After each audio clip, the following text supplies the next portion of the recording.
السلام علیکم جماعت اختم، کیسے ہیں بچے آپ سب؟ مجھے امید ہے کہ آپ سب خیریت سے ہوں گے انشاءاللہ تعالی۔ اسٹوڈنٹس، آج جو ہم اسلامیات کا نیکسٹ سبق جو ہے وہ پڑھیں گے۔ وہ سبق کیا ہے؟ وہ سبق ہے زکوٰۃ۔ زکوٰۃ کی فضیلت یعنی کہ بڑائی و معاشرتی اہمیت، اور معاشرے میں اس کی کیا اہمیت ہے۔ اس سبق کے آج ہم سوالات پڑھیں گے۔ سوال الف، زکوٰۃ کا معنی و مفہوم بیان کریں۔ اسٹوڈنٹس، یہ سوال 2 حصوں پر ہے، ہم اس کو 2 حصوں میں ہی پڑھیں گے۔ زکوٰۃ کا معنی کیا ہے؟ جواب، زکوٰۃ کے لفظی معنی ہے پاک ہونا، بڑھنا یا نشوونما پانا۔ اب ہم اس کا مفہوم واضح کریں گے۔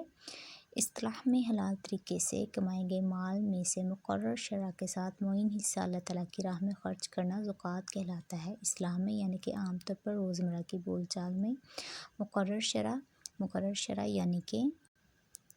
یعنی کہ اوسط تناسب، معین یعنی کہ مددگار حصہ اللہ تعالیٰ کی راہ میں خرچ کرنا زکوٰۃ کہلاتا ہے۔ زکوٰۃ ادا کرنے کے بعد مسلمانوں کا مال نہ صرف پاک ہو جاتا ہے بلکہ اس میں برکت ہوتی ہے اور وہ مزید بڑھتا ہے۔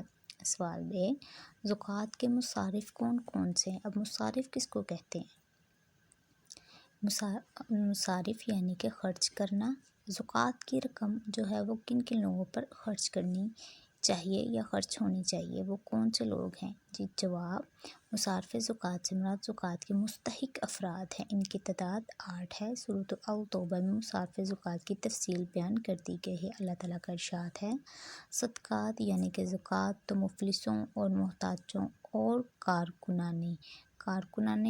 کی جمع صدقات کا حق ہے، یعنی کارکنان صدقات یعنی کہ جو بھی صدقے کے اہل ہیں وہ سب کارکنان، ان کا حق ہے، اور ان لوگوں کا جن کا تلیف قلوب منظور ہے۔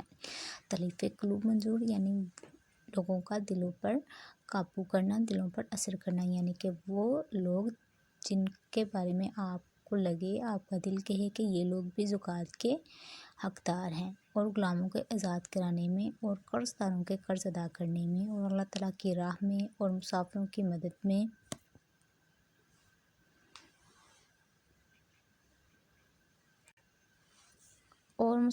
مدد میں بھی یہ مال خرچ کرنا چاہیے۔